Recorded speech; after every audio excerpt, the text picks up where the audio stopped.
Make a breakthrough with somebody who was very skeptical, and I broke that barrier for him and gained the trust.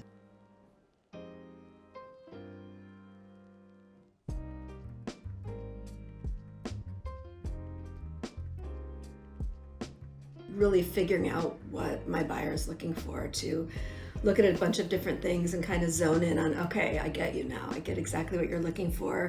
This may not work, but let's find something else like that. So kind of just focusing on what they want and figuring out is pretty cool.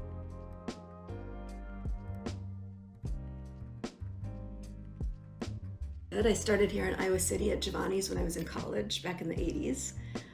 Went down to Kansas City. I worked at several different restaurants over my 10 years there.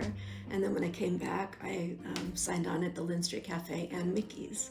But I met Lynn through the Lynn Street Cafe, and she kind of introduced me to the idea of being an assistant, which is how I got started.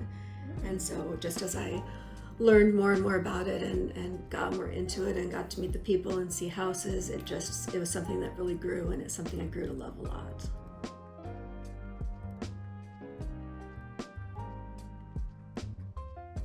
To the 50s, early 60s, and get a Frank Lloyd Wright-ish house, one level, super cool, like, yeah, just the mid-century modern vibe is my thing.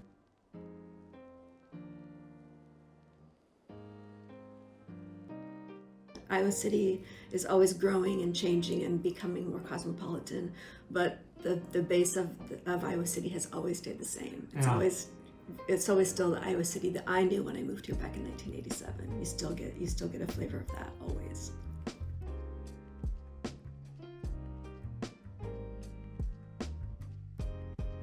My pick would be the Brothers Osborne.